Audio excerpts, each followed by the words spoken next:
Donc, bonjour à tous et bienvenue sur le Learn and Earn Crypto Podcast. Et cette semaine sur le podcast, un podcast à distance, on va parler de trading avec un invité spécial, Quentin. Donc, sur ce, bonne écoute.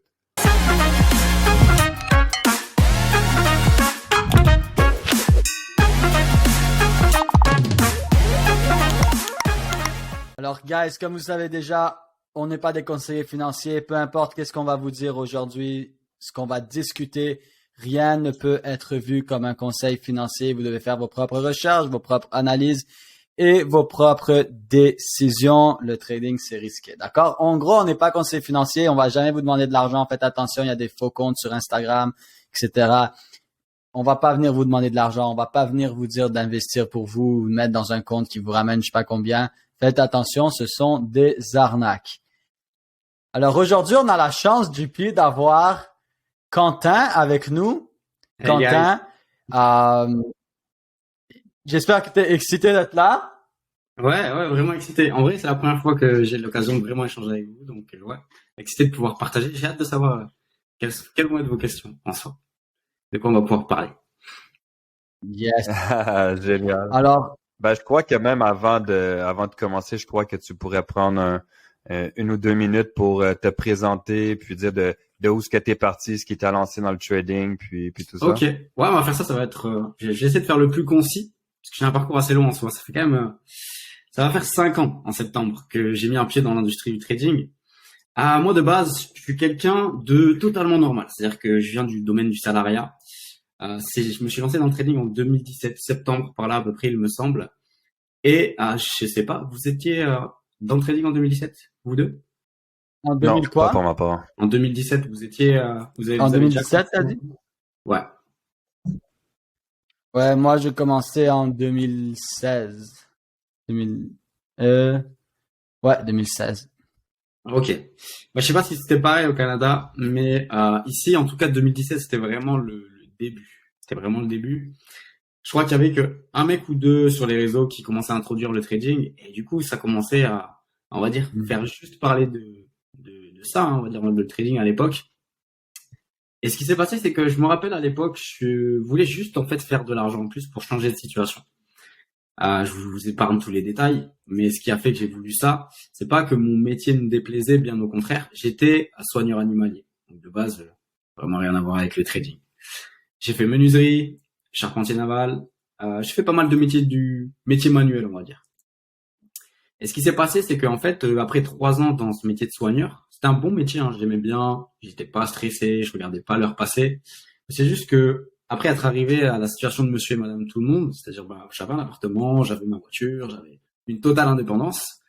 3 ans avec ce style de vie, et ben je me suis rendu compte que j'étais pas du tout satisfait de ma propre vie. J'étais pas heureux dans ma vie personnelle. Dans mon boulot, pourquoi pas, mais je pense que la vie personnelle est plus importante en réalité que le travail. Et du coup, je me suis dit, bon, il me faut une solution. Ce que je veux, c'est être libre, je veux voyager, je veux profiter, etc. Et ce qui s'est passé, c'est que j'ai cherché des moyens de faire de l'argent, en fait, en soi. J'ai cherché, je crois que le premier qui m'est venu, c'était, quand on connaît rien, tout ça, surtout à l'époque, il n'y avait pas tout ce qu'on a aujourd'hui. Je crois que je me suis lancé 2 semaines dans les paris sportifs. J'ai arrêté très rapidement parce que j'ai compris que c'était pas quelque chose dont, on va dire, dont on pouvait faire grand chose avec une réelle base structurée et correcte. J'ai regardé un peu l'immobilier, ça m'a vite découragé puisque j'ai vu un petit peu tout ce qu'il fallait faire, etc. Et en fait, on m'a proposé le trading. Enfin, c'est plutôt venu à moi par le biais des réseaux. Et à ce moment-là, je me suis dit, ok, je me lance. 2017, sur 1 an et demi. J'ai fait ça à côté de mon job. Ça m'a permis de démissionner. C'était un peu tôt à l'époque. Et j'ai continué mon chemin avec des hauts, des bas, des réussites, des grosses galères. Et pour en arriver avec, on va dire aujourd'hui, à une vie qui est plutôt appréciable. Enfin, une liberté. Ben, la liberté que j'ai convoitée au début, je l'ai obtenue, pour faire simple. Grâce au trading. Et au-delà de ça, je suis passé de celui qui a été, on va dire, l'élève, puisque j'ai été élève de certaines personnes, de compagnies, à aujourd'hui quelqu'un qui peut éduquer des gens. Et ça, c'est un réel bonheur, on va dire, de pouvoir aujourd'hui transmettre ce qui, moi, m'a passionné et m'a permis de changer en soi, de vie.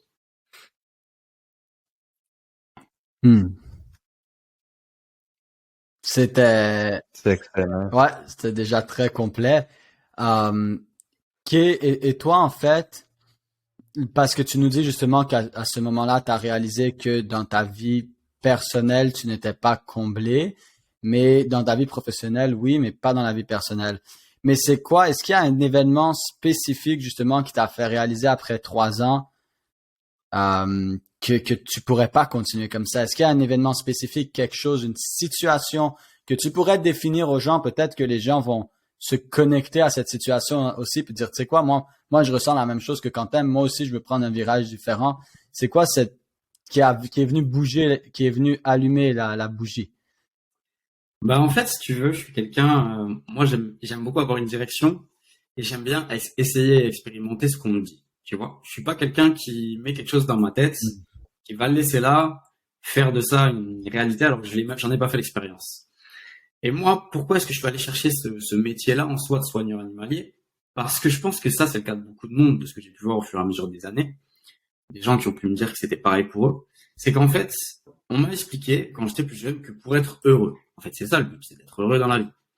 Pour être heureux, il faut que je fasse un métier qui me plaît. Et moi, c'était ça, on va dire, vers ce que je voulais me diriger.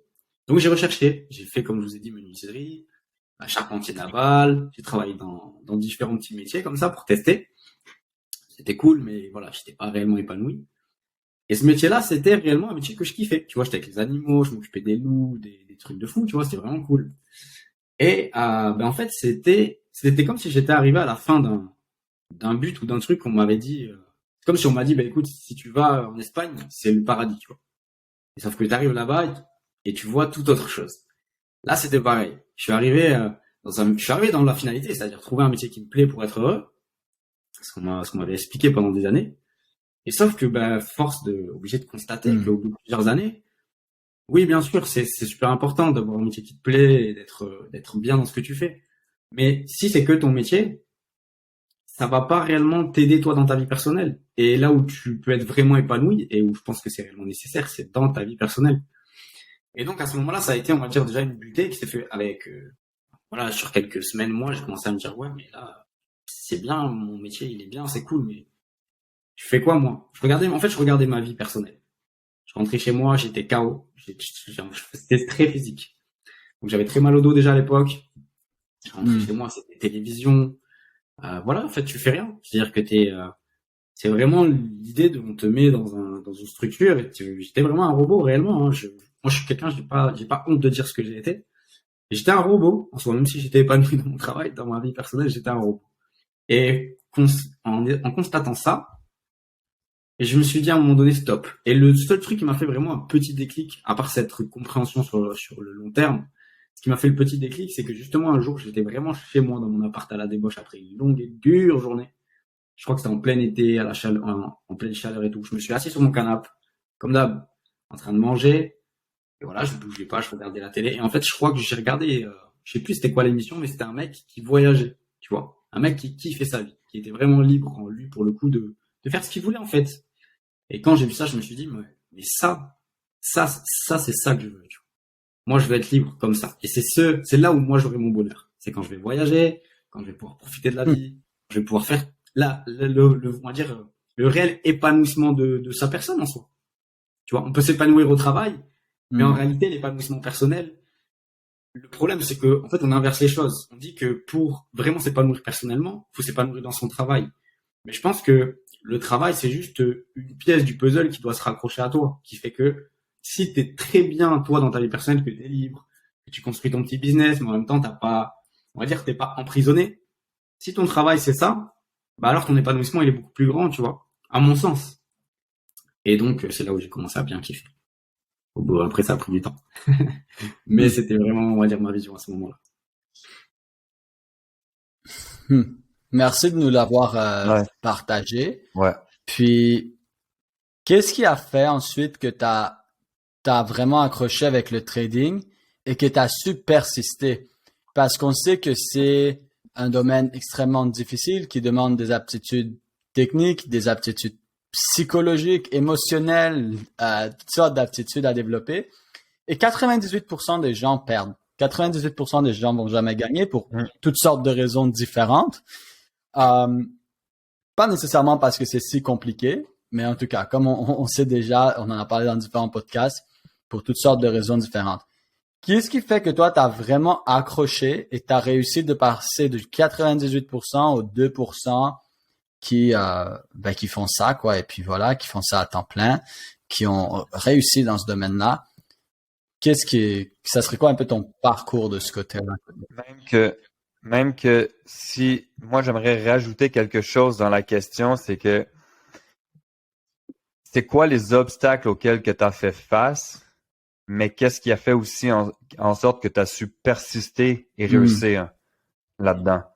Donc les obstacles, puis qu'est-ce qui a fait que justement tu as pu persister pour réussir en trading? Ok, bah c'est super intéressant. Ça, c'est un truc dont je parle depuis très peu de temps. Je crois que j'ai dû former des gens il y a pas très longtemps sur ce sujet-là. Après, on pourra parler psycho parce que je trouve que c'est un sujet vraiment complet et très intéressant à aborder. Mais je vais d'abord parler de ce qu'on est en train de dire. En fait, ce que je recommande, enfin, ce que moi personnellement, hein, je recommanderais vraiment aux gens, c'est qu'en fait, j'ai compris avec le temps, en force de voir passer des milliers, peut-être même des dizaines de milliers de personnes en soi depuis 5 ans. Ce qui se passe, c'est que je me suis rendu compte que quand on fait diriger quelqu'un vers un objectif qui peut paraître grand, tu vois, ce qui se passe, c'est que j'ai constaté qu'il y a, en fait, il y a deux possibilités de cas de figure, on va dire, par rapport à des situations personnelles. C'est-à-dire que, en gros, j'ai compris qu'il y avait soit le type de profil qui est une personne qui peut, on va dire, qui va rien lâcher. Vous voyez un petit peu le type de personne que je veux dire? Ouais. Ok. Ouais, Ok. ouais. Je crois qu'on a quelques secondes de délai, mais tranquille. En fait, je comprends qu'il y a vraiment ce type de profil, c'est-à-dire que c'est une personne, même si elle a pas de fond, même si c'est la galère au niveau des finances, même si elle est dans une difficulté, justement, ça va être on va dire, sa propulsion, elle va pas se laisser le choix, elle va aller faire les choses, etc. Et en fait, ce que j'ai remarqué, c'est que souvent, on emmène les gens à aller chercher cet état d'esprit-là. Sauf que j'ai constaté, si je devais faire, on va dire, une globalité sur 100 personnes, il y a vraiment que, de ce que j'ai pu voir dans mon expérience, et j'en ai côtoyé beaucoup d'entrepreneurs du coup, il y a vraiment sur 100 personnes, 4, 5, 6, allez, personnes max qui ont cette mentalité, on va dire, c'est quelque chose qui est un peu inné, j'ai même envie de dire. Et en fait, les personnes qui essayent d'adapter cette, on va dire, cette façon d'être, c'est-à-dire de se comporter, d'être prêt à tout, de rien lâcher, etc., mais qui n'ont pas vraiment, on va dire, vous savez, cette petite flamme en soi, qui est présente chez très peu de gens, et ben en fait, ils vont, pour moi, de ce que j'ai pu voir, c'est des personnes à un moment donné, elles tombent 100%. Et en fait, depuis pas longtemps, j'essaye d'emmener l'aspect où, plutôt que de vraiment pousser les gens des fois à devenir quelqu'un qui n'est pas du tout associé à leur personnalité, parce que bon, il y a des introvertis qui peuvent réussir. D'ailleurs, c'est le cas de beaucoup d'entrepreneurs. Il y a beaucoup de personnalités qui sont pas forcément très sociables, qui peuvent réussir. Et moi, je me dis, j'ai vraiment envie d'élargir mon éventail de possibilités et de l'offrir à un maximum de personnes. Non pas que au profit de personnes qui ont cette flamme. Parce que c'est plus rare que les personnes, on va dire, normales en soi. Et moi, pour être honnête avec vous, même si je pense que j'ai tenu et j'ai fait des choses là où certains ont stoppé, c'est pas réellement quelque chose d'infaisable où j'ai pas cette petite flamme qui fera que je serai, comment dire, que je suis quelqu'un de très spécial. Moi, ce que je recommande vraiment pour les personnes, en fait, qui débutent, l'autre catégorie, on va dire, non pas ceux qui ont cette flamme, mais on va dire juste des gens qui ont envie d'avancer vers ce chemin-là, c'est d'avoir toujours, en gros, une sécurité financière derrière. Pour moi, c'est ce qui fait toute la différence. Et c'est ce qui m'a sauvé, entre guillemets, à certains moments. C'est-à-dire que, vous voyez, quelqu'un qui a pas cette petite flamme, ce petit désir ardent qui fera qu'il y aura aucun obstacle qui pourra lui résister. Cette personne-là, lorsqu'il va y avoir un obstacle, une difficulté, une perte ou peu importe, si elle a cette petite sécurité, ça veut pas dire que voilà, faut se préparer pendant 10 ans, mais si elle a cette petite sécurité, en fait, c'est quelque chose qui pourrait lui permettre de ne pas en fait se laisser submerger par ce qui lui arrive et d'arrêter. Vous voyez, c'est-à-dire que plutôt que de se dire bon là c'est du coup de trop, j'ai pas de sécurité financière derrière, j'ai pas de fonds, je peux rien faire, j'ai perdu, c'est mort, et elle a pas cette flamme qui la fera avancer, ben elle peut se dire ok, c'était compliqué, c'est dur là tout de suite, mais ça va, je peux encaisser et on repart à un deuxième tour. Et moi c'est cette vision-là que j'essaie d'emmener parce que je l'ai très peu vu au fur et à mesure de ces dernières années. Et ce qui m'a permis personnellement d'en être là où j'en suis aujourd'hui, au-delà de peut-être ma mentalité, je m'en rends peut-être pas compte aussi. Je pense que c'est vraiment d'avoir toujours une certaine sécurité derrière. Bon, il y a des fois c'était très très chaud. Il n'y avait pas trop de sécurité à certains moments, mais vraiment en réalité, il y a quand même cet aspect où je me suis toujours débrouillé à avoir toujours un peu de sécurité, même si j'ai perdu de l'argent à des moments, même si il y a des moments c'était mieux et aujourd'hui c'est bien. Bah, sans cette sécurité, je pense que j'aurais pas, on va dire, pu aller aussi loin. La sécurité au début c'était mon job. Les premiers mois où j'ai arrêté mon job, j'ai eu le chômage. J'étais très content les premiers mois d'avoir le chômage pour me couvrir parce que quand tu passes de salarié à entrepreneur et que tu connais rien à l'entrepreneuriat, c'est quelque chose de très très chaud. Et donc, à partir d'un moment, je l'ai stoppé. Et là, je suis passé directement à moi, on va dire ma propre structure. Et jusqu'à que je puisse être suffisamment en sécurité, je suis resté avec toujours c'est pas une deuxième option, on va dire, dans laquelle je pouvais partir. C'est quelque chose qui était là pour me soutenir. Vous voyez? Un petit peu comme si vous aviez des roulettes à votre vélo comme quand on est petit. Jusqu'à que vous sachiez faire suffisamment d'heures de vélo pour pouvoir en faire sans les petites roulettes. Voilà, pour moi, c'est vraiment ça en soi. Si on devrait comparer ça. Et pour moi, c'est ce qui devrait être le plus mis en avant. Parce que c'est primordial à mon sens. Super, merci. Merci du partage. C'est super intéressant de voir comment ce que tu développes au niveau de la psychologie. Mais au niveau du trading en soi, à tes débuts, comment est-ce que ça s'est passé? C'est quoi en fait parce que tu sais, on le sait quand on débute au niveau du trading, c'est jamais facile. Puis souvent les gens en fait font les choses à sens contraire. Les gens vont, au lieu de s'éduquer, au lieu de backtester, au lieu de faire du compte démo, souvent les gens ils vont déjà débuter avec de l'argent sans réellement savoir trader. Toi, ton parcours, comment est-ce que ça s'est passé? Puis c'est quoi les embûches que tu as eu au niveau du trading en soi? Ok. Pour le trading, alors moi j'ai passé 6 mois. En fait, moi je suis très logique et surtout, je pense que c'est important et c'est une étape que je pense que certains n'ont pas passé encore.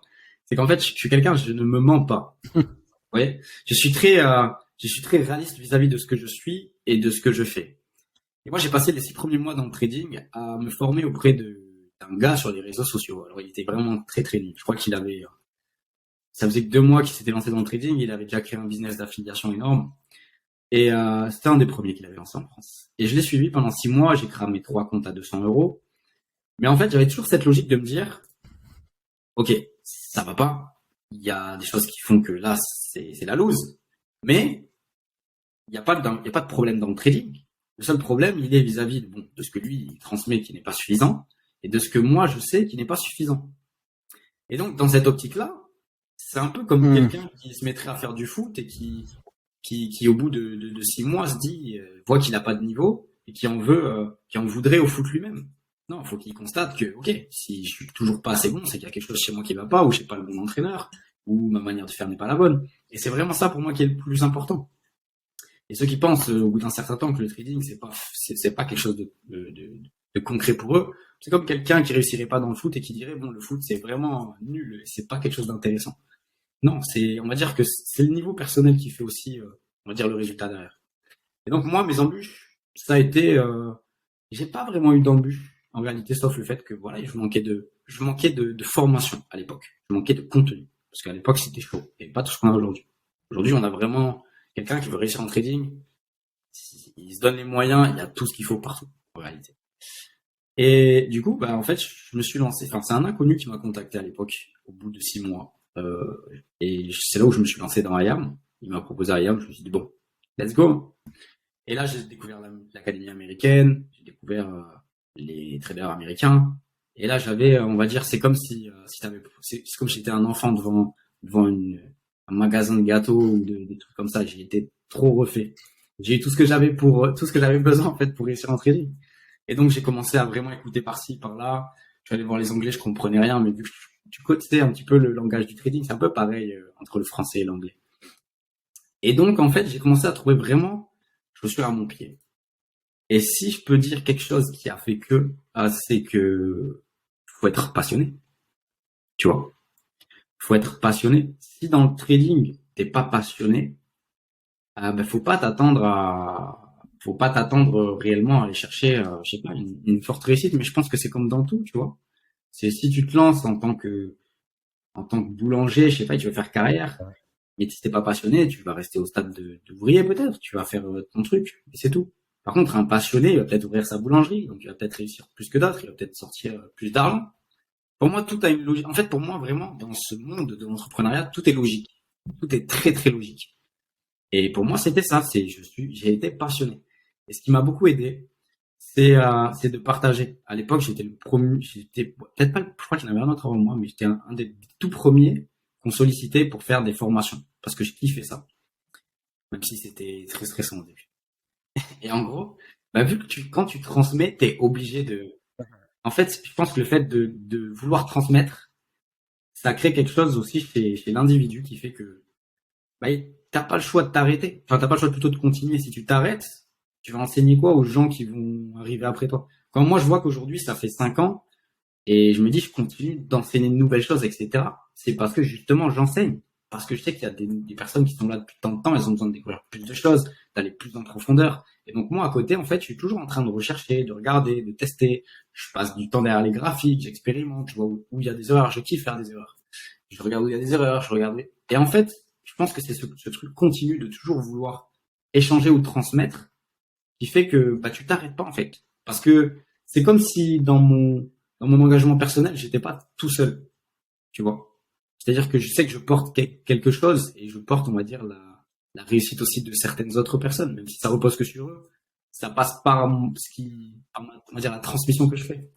Et ça, je pense que ça a été un moteur très grand pour moi, tu vois. Et puis, si je peux m'ajouter un peu. Merci. Pour vrai, c'est super intéressant d'échanger avec toi. Puis j'ai une autre question parce que là, ça fait depuis 2017 que tu es dans le trading. Donc, ça fait 5 ans que tu trades. Combien de temps que ça t'a pris avant de devenir rentable? Moi, ça m'a pris, je vais te donner au moins 2 ans, 2 ans et demi, pour avoir une situation clean, vraiment clean. C'est-à-dire que 6 mois, j'ai cramé 3 comptes à 200 euros parce que je comprenais rien, j'étais pas au bon endroit. Après, je suis resté 6 mois chez IAM, j'ai commencé à quitter mon job. Et là, c'était vraiment limite, hein. Je pense que j'aurais attendu un petit peu plus avec le recul. Après, j'ai passé un an, l'année, on va dire, où j'ai commencé tout seul, sans job. Et enfin, voilà, de ce moment-là, pendant un an, là, ça a été très, très chaud. Parce que voilà, j'avais un appartement à 600, 700 euros à l'époque. Donc ça va très vite, ça va très très vite la vie, les coûts de la vie. Et donc en fait à l'époque c'était limite, c'était chaud. Et ça je me suis rendu compte assez vite. Heureusement que j'avais des fonds derrière, etc. Et ce qui s'est passé c'est que au bout de 2 ans en soi, ça a commencé à trouver une certaine stabilité, en sachant que j'avais commencé là j'avais un vrai entourage à l'époque. J'avais commencé à investir à différents endroits, il y avait un petit peu de crypto à l'époque. Donc en fait j'ai combiné plein de choses, j'ai tout testé, j'ai expérimenté et c'était vraiment cool. Mais 2 ans, ouais, 2 ans minimum. Je dirais peut-être même plus de 2 ans et demi. Après, j'avais pas tout ce qu'on a aujourd'hui. C'est surtout pour ça. À l'époque, moi, je devais aller creuser dans le contenu de je ne sais où pour trouver des trucs en trading. C'était chaud. Mais aujourd'hui, il y a vraiment tout ce qu'il faut. Il y a vraiment, vraiment tout ce qu'il faut. Yes, génial. Merci du partage encore. Sam, est-ce que tu aurais une autre question, toi, pour Quentin? Moi, ma question, ça serait, c'est quoi d'après toi, d'après toi, de ton ressenti à toi, le côté qui te plaît le plus avec le trading et le côté qui te plaît le moins avec le trading? Les deux côtés de la médaille. Ok. Euh, Ce qui me plaît le plus, je te dirais que c'est ce pourquoi j'ai continué aussi le trading, c'est la liberté. Vraiment. Sous tous ces aspects. Géographique, financière, de liberté de patronat, liberté de temps. Je passe vraiment pas beaucoup de temps derrière les écrans. Je dois passer 2 heures maximum par jour derrière les écrans. J'ai toujours été comme ça. Après, sinon, mon cerveau, il charbonne, il est prêt à exploser. Donc, je passe pas trop de temps derrière les écrans. Euh, donc, vraiment la liberté. Et après,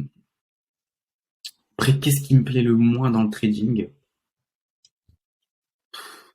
À l'époque, je t'aurais dit les pertes. Mais aujourd'hui, en vrai, euh, je sais pas, tu vois, c'est une bonne question parce que je saurais même pas te dire. Parce que moi, j'adore, tu vois, quand je backtest et tout, je kiffe regarder mes graphiques, je kiffe même voir quand ça passe pas parce que justement, quand un trade ne passe pas, j'essaie de comprendre de la manière dont pourquoi il est pas passé ici, il est passé là-bas. Et donc, en fait, je kiffe même quand ça passe pas. Et donc, en vrai, je te dirais qu'il y a pas vraiment de côté négatif. Côté négatif, il n'y en a pas, à mon sens, pas réellement. À part ce que certains en font. Voilà, je dirais s'il y a un côté négatif, c'est ce que je vois vis-à-vis de ça qui est fait, mais c'est pas le trading en lui-même. C'est plus ce que les gens en font en soi. C'est tout. Nice. Alright. Merci du partage encore une fois. Puis, j'ai une autre question qui m'est venue en tête. Ton style de trader et pourquoi? Parce que, bon, juste avant qu'on démarre l'enregistrement, on discutait justement du style que t'es parce qu'on sait t'as des day traders, t'as des swing traders, t'as des gens qui vont détenir vraiment sur le long terme, puis t'as des scalpers. Puis c'est ça. Donc je te laisse dire c'est quoi ton style, puis pourquoi aussi ce style-là te convient plus à toi. Surtout sur l'aspect au niveau peut-être trading, mais aussi sur l'aspect niveau psychologique en arrière. Yes. Ok, super. Bah, c'est un sujet très intéressant. J'aime beaucoup parce que je sais que j'ai une vision qui est pas très partagée, que très peu de gens partagent avec moi. Donc c'est ma vision et voilà, on la prend ou on la prend pas. J'aime bien avoir des positions longues en soi, que ce soit la crypto, j'aime bien avoir des positions qui, voilà, j'ai même pas de limite en soi sur certaines cryptos. Je fais aussi des fois des trades qui vont être en swing, ça m'arrive, mais je suis un scalper. C'est-à-dire que moi, je fais vraiment, ce qui m'intéresse, c'est ce qui va se passer maintenant, voir le prix, comment il réagit maintenant, et on va dire choisir vraiment la meilleure entrée et la meilleure possibilité de position maintenant. Donc je suis un scalper dans l'âme. Maintenant, ma logique de pourquoi ça. En fait, déjà, moi j'ai cette logique où je me dis, bon, on va dire, si on catégorise en trois, il y a swing, intra et scalping. Pour moi, quelqu'un qui fait du swing, ça veut pas dire que c'est pas cool, ça veut pas dire que c'est pas ok.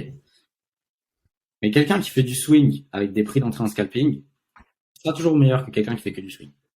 Quelqu'un qui fait de l'intraday avec des prix d'entrée en scalping sera toujours meilleur que quelqu'un qui fait de l'intra. Enfin, meilleur. Non, il aura toujours de meilleurs ratios. Je vais plutôt changer mon terme, c'est mieux. Il aura de meilleurs ratios. Quelqu'un qui fait du scalping, bon, il fait du scalping.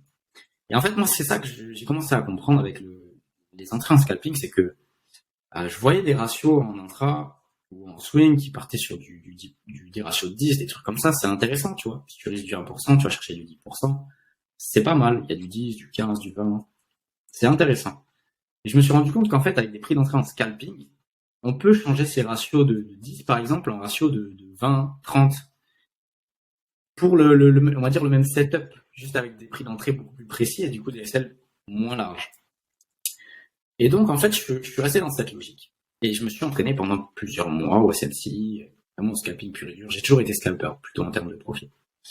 Et en fait, ce qui s'est passé avec le temps, c'est que moi, avant, j'ai eu beaucoup de difficultés à un moment donné avec la psychologie. C'est comme tout le monde, on y passe tous, je pense. Les risques, les changements d'humeur, les gains successifs, les pertes successives, etc. Et en fait, je me suis rendu compte avec le scalping que c'est une manière de trader qui m'a calmé. Tu vois, moi, on m'a toujours dit, et c'est pour ça que j'aime expérimenter, parce que des fois, quand on me dit des choses, je me rends compte que c'est pas très correct. C'est comme quand on m'a dit que j'allais être heureux dans mon travail. Et bien, en fait, je me suis rendu compte que le scalping, c'était pas si, parce qu'on dit normalement, le plus compliqué dans le trading, psychologiquement, c'est le scalping. Et bien, en fait, pour moi, c'est l'inverse. Je me suis rendu compte, de mon expérience, de mon point de vue, que c'est plus simple psychologiquement le scalping que le swing. Ou l'intra, ça passe. Pourquoi? Parce qu'en fait, en swing, t'attends ton setup, qui peut mettre un certain temps à arriver, en soi, à ton prix d'entrée.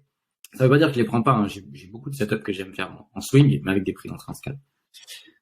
Mais en fait, si tu veux, le fait d'attendre ton setup, tu attends ton setup, si t'arrives à enfin, s'il part de ton prix d'entrée, c'est cool. S'il part pas, bon, bah, t'as attendu pour rien.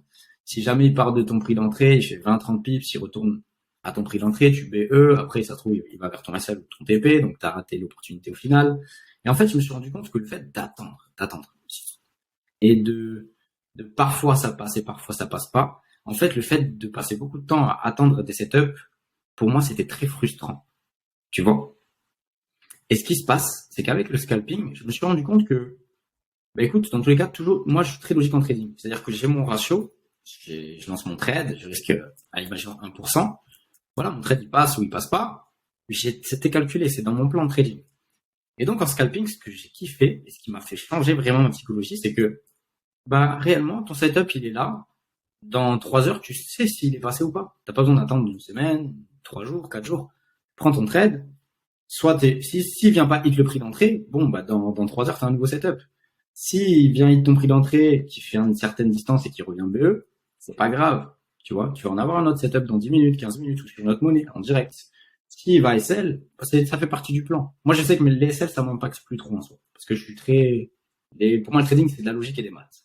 Et si tu t'arrêtes à ça et que tu fais pas influencer ta psychologie avec le trading, tu peux pas ne pas vraiment avoir de vraie évolution. Et donc, pour moi, c'est ça. C'est cet aspect de simplicité. Enfin, on va dire c'est comme si ma psychologie, toute la frustration qui était créée avec l'attente, le fait que les setups ne passent pas, qu'ils partent après IBE, ou alors je loupe le setup depuis une semaine à 10 pips du prix d'entrée, toute cette frustration avec le scalping, en fait, c'est comme si on m'avait tout enlevé un gros poids. Parce qu'il y a des setups tout le temps, toutes les minutes, toutes les heures. Donc en fait, t'as autant de possibilités que tu veux. Et moi, c'est ça qui a vraiment changé quelque chose chez moi, au niveau du scalping. Et j'étais très surpris et heureux de constater que c'était vraiment l'inverse de ce qu'on m'avait dit. Parce qu'on m'a toujours dit le scalping, c'est vraiment le plus dur psychologiquement. Et lorsque j'ai creusé dans le scalping, je me suis rendu compte que, bah, pas vraiment, en fait. Chaque chose convient à chacun. Et moi, c'était ça. Nice. Merci beaucoup du partage. Je te dirais même que je partage le même avis que toi personnellement. Ça arrive des swing trades, mais moi je suis plus un scalper. Je préfère psychologiquement, pour moi ça se fait mieux. Mais après, tu vois, ça revient exactement à ce que je répète souvent, c'est apprends à développer ton style. Puis moi, quand j'ai commencé en swing, mais j'ai commencé en swing en fait, puis je me suis juste rendu compte que pour moi ça fonctionnait pas. Puis j'avais une grande difficulté qui était celle de garder des trades ouverts pendant la nuit et pendant plusieurs jours si j'avais pas de fermeture partielle. Par peur, ça c'était une peur que j'avais au début, du fait que je vais aller faire frapper mon stop loss, tout simplement. Donc, ça me dérange pas d'avoir des swing trades, mais comme tu dis, avec des entrées en scalping où ce que je suis capable de venir fermer une partie de ma position avant la fin de la journée. Puis après, ça me dérange pas de laisser un trade ouvert. Je veux dire, j'ai laissé un trade ouvert pendant une journée et demie l'autre fois, mais j'avais déjà fermé 2 fois partiellement ma position dans la même journée sur le même trade. Donc, mais après, je crois que comme on l'a expliqué, c'est vraiment du cas par cas. Puis chaque personne doit pouvoir se développer à sa façon. Puis voilà. Je suis d'accord. D'ailleurs, en parlant de... Donc, Sam... Tu parlais de swing. Tu vois, moi, je sais que j'avais un problème beaucoup avec le swing aussi. C'était... mais ça, c'est plus le broker en soi. C'est pas le swing le problème. C'était les spreads. C'est beaucoup de trades...